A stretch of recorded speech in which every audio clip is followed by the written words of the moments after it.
Good morning everybody. Welcome to my channel Botanical Diary 23. Botanical Diary 23 তে আপনাদের সকলকে জানাই অনেক অভিনন্দন। বন্ধুরা, এটা আসামের একটা জায়গাতে এসেছি। কত সুন্দর দেখুন, শিম গাছে প্রচুর শিম ধরে আছে। দেখতেই পাচ্ছেন শিম গাছে কেমন শিম আছে, আপনারা নিশ্চয়ই দেখতে পাচ্ছেন। প্রচণ্ড রৌদ্র এবং দেখুন একটা ব্রাঞ্চেসে কতগুলো করে শিম আছে। আমি খুব কাছে যেতে পারছি না, এটা যেহেতু পাহাড়ের জায়গাতে একজনের বাড়িতে এত গাছ মধ্যে এই শিমগুলো ধরে আছে। যে ফ্ল্যাট বিনসগুলো আমরা খাই, সেই ফ্ল্যাট বিনসগুলো এগুলো। এই দেখুন উপরে পাহাড়টা, এটা উপরে পাহাড়, আসামের জায়গা একটা। এটা হলো দূরের পাহাড়। এদিকটাতে অনেক সব গাছপালা আছে, প্রচুর গাছপালা। এদিকে প্রচুর কলা গাছের চাষ আছে, দেখতেই পাচ্ছেন কলা গাছের চাষগুলো। আর এখানটা হলো ফ্ল্যাট বিনস। প্রচুর সবজি পাওয়া যায় এখানটায়, কারণ এখানটায় দেখুন আস্তে আস্তে রৌদ্রটা একটু কমে যাচ্ছে। দেখুন ভিতরে কত, এবং এখানটা নয় লাইন করে কিন্তু প্রচুর শিম গাছ পড়ে আছে লাইন করে। এটা ছোট ছোট জায়গা জমিগুলোর মধ্যে শিম গাছগুলোকে এরকম চাষ করেছে। এবং এখানটায় দেখুন ঢুকে একটা এরকমভাবে বেড়ার মতো দেওয়া আছে, এরকম দড়ি দিয়ে বেড়া করে রাখা আছে। এবং এখানটায় এরকম বসে থাকে সর্বক্ষণ দেখাশোনা করার জন্য, যাতে শিম গাছে কেউ না শিম গাছগুলোকে খেয়ে নেয়, বা শিম গাছে কোনো জন্তু জানোয়ার এসে গরু টরু এসে না খেয়ে নেয়। কেমন সুন্দর লাগছে এখানটায়।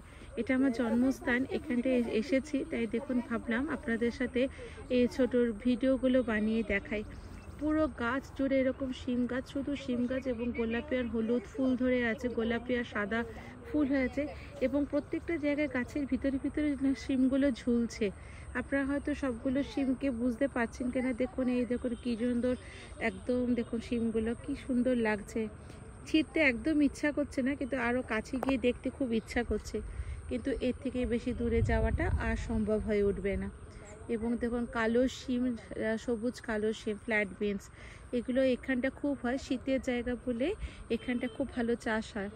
এবং চাষেরা তো দেখতেই পাচ্ছেন এখানটা মাটিতে সেরকম যত্নও নেই।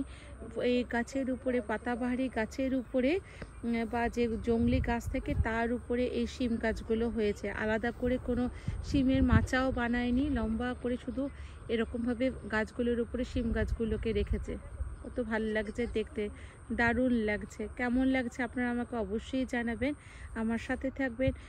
এখন অনেক কিছু ভিডিও নিয়ে আপনাদের সকলের সামনে আসব।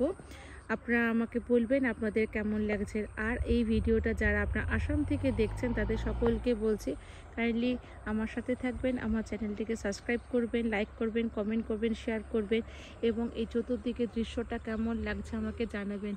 খুব ভালো লাগছে, এটা আমার জন্মস্থান। অনেক বছর আগে আমি এখান থেকে ছেড়ে কলকাতা শহরে চলে গেছি, তো জন্মস্থানে অনেক বছর পরে এসেছি, বেশ ভালো লাগছে। দেখুন এটা হলো ওইখানটা প্রচুর কলা গাছ। কাইন্ডলি আমার সাথে থাকবেন এবং আমার সাথে থেকে আমার চ্যানেলটিকে কমেন্ট করে জানাবেন আপনাদের কেমন লাগলো। পরবর্তী আবার কোনো ভিডিওতে আপনাদের সাথে দেখা হবে। ততক্ষণের জন্য টাটা, বাই বাই।